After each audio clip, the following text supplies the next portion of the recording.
असल जंगल में जाने की बजाय स्टूडियो को ही जंगल का बहरूप बनाया गया था।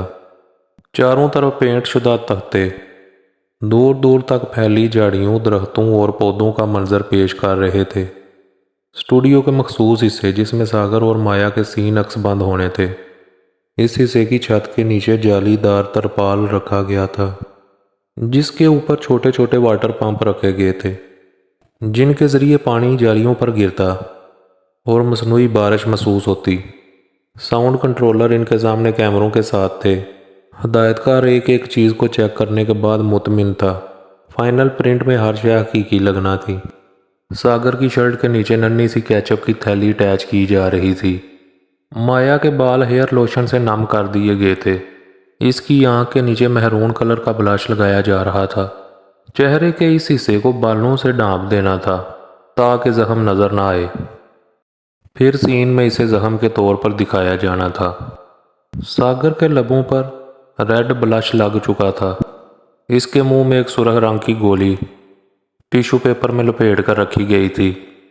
सीन में वो इसे चबा कर लहू निकलता हुआ दिखाता। फिर सेट पर जाकर चंद एक सीन मुकम्मल करवाए। सीन में माया का जख्मी होना और सागर का गिरना भी शामिल था।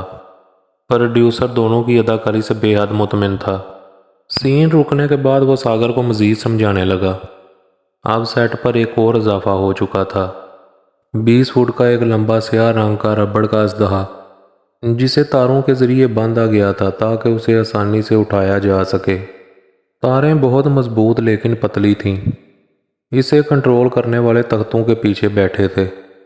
अगला सीन एक्शन की ज़ोरदार आवाज़ से शुरू हो गया। सागर सेट पर दीवाना वार चिल्लाते हुए भागता हुआ दिखाई दे रहा था।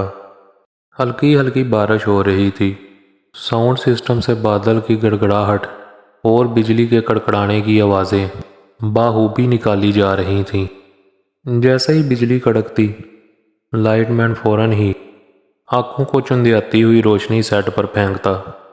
सागर ठोकर खाकर गिरा और अचानक साउंड सिस्टम से सांप के फुंकारने की आवाज़ उभरी।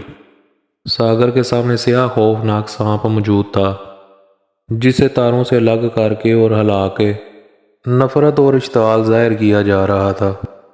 सागर हरासा नज़रों से उसे देख रहा था। ठीक उसी वक़्त सागर के बिल्कुल ऊपर तख्ते पर एक सुनहरा लाकट नमूदार हुआ, जिसमें से पलक झपकते ही एक सुनहरी रोशनी फूटी और आनन फानन मसनूई सांप में समा गई। सागर आहिस्तगी से पीछे होता जा रहा था कि खौफनाक सांप झपटा